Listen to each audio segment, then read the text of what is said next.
Hi guys, Mark Maines here with the Realty Firm. I'm sitting here with Bruce Smith from Centum Future Mortgage Group. Today we're going to talk about the interest rates as well as the rules that have changed in the last year. So Bruce, we've seen a provincial rule change, we've seen a federal rule change.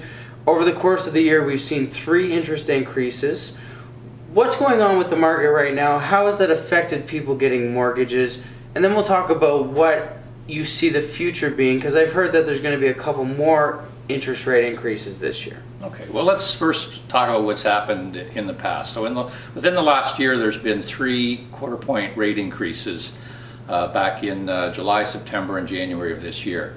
So people say, well, why does that matter? Why is that important? So I think I always go back to the point of buying a home. The average purchase price of a home in London now is $320,000. So people think they're buying a $320,000 home, but in reality, it's not what you pay for the home initially, it's how much it costs you in total. So to buy a $320,000 home today, it costs you about $475,000. And that's why the interest rates are so impactful. So going back to the fall of last year, interest rates, 5-year fixed rates were about 2.5%. So that $320,000 house would have cost you about $348,000. So you can see that, and with a future increase, let's say it goes up another quarter point, and it's now 3.5% for a fixed rate, and I'm just using round numbers, then you'd probably be looking at buying, become a $488,000 house by the time it's all paid for. So that's why it's such impactful what happens in interest rates.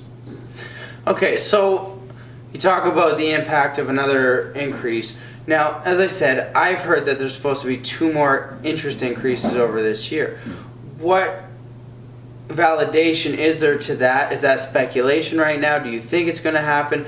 The federal government, if I'm not mistaken, is kind of putting in a safeguard because it seems like interest rates are inevitably going up because there's more confidence in the economy right now. Yeah, well, you mentioned some of the rules, some of the changes. They put in a stress test in January where you actually have to qualify it at an interest rate 2% more than the actual rate you're going to pay. So the government is anticipating the interest rates are going to go up, and they put in that 2% buffer just to make sure that people can still afford their mortgages if that was to happen. So will rates go up again? I've heard talk that it may, and the Bank of Canada looks at interest rates 8 times a year, so there's a set schedule. Will it happen? I don't have a crystal ball, so we don't know, but there are a lot of factors out there, pro and con, that suggest, yeah, interest rates could go up again.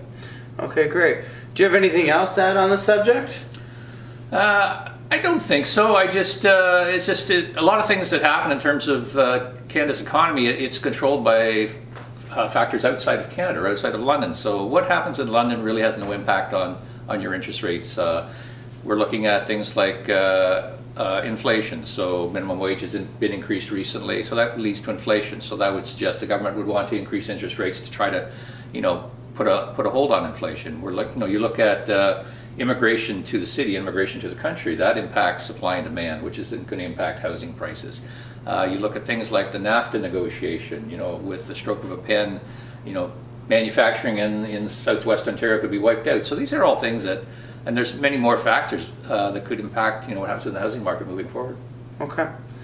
So if you need to reach out to either myself or Bruce, my number is 226-700-5190, or you can call Bruce 649-2502.